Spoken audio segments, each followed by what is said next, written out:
News that oil companies are once again posting huge profits has been greeted with loud protests, especially from members of Congress. Both Republicans and Democrats have suggested penalizing anyone who takes advantage of the imbalance between supply and demand. But as NPR's Alex Markels reports, going after those who raise prices may have more to do with political posturing than with keeping a lid on gas prices. Ask the folks pulling up to the Chevron station near Washington's Watergate Hotel how they feel about paying $3.30 for gas, and the same word keeps popping up. Gouge.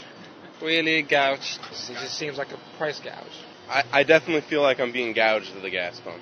Like a lot of his fellow customers, Ben Fuller thinks he knows who's to blame. Oil companies have windfall profits while they're saying they can't do anything to give us an easier time at the pump. That kind of frustration led a group of congressmen to gather at a BP station on Capitol Hill last week to talk up their ideas for fighting soaring gas prices. Along with proposals to open new areas to drilling and reduce restrictions on fuel mixtures, the congressmen, who pulled up in two hydrogen-fueled minivans, called for federal legislation to help keep consumers from getting taken at the gas pump.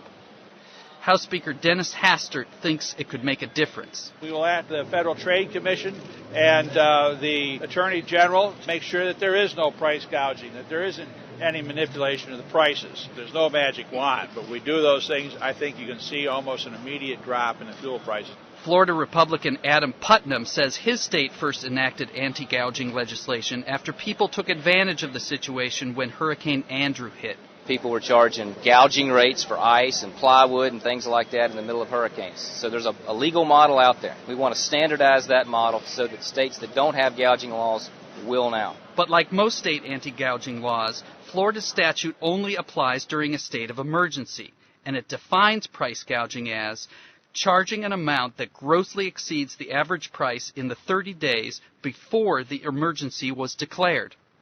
Because of that, economists say such laws won't have any effect on gas prices now, when there's no emergency and when demand is simply outstripping supply. Even in emergencies, they warn that anti-gouging laws often don't do what they're intended to. Anti-price gouging laws really harm the people that they're meant to help. Mark Thornton is an economist with the libertarian Mises Institute in Georgia.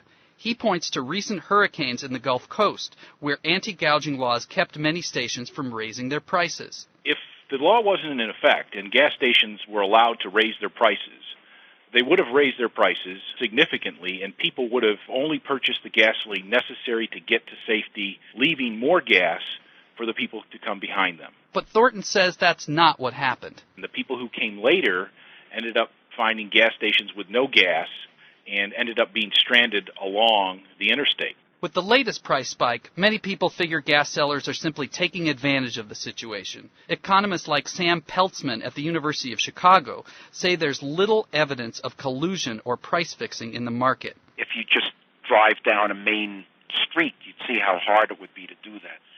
And even among the oil companies, there are many sellers. It's barking up the wrong tree, I think. So then why are congressmen so eager to pass anti-gouging legislation? Pure political grandstanding.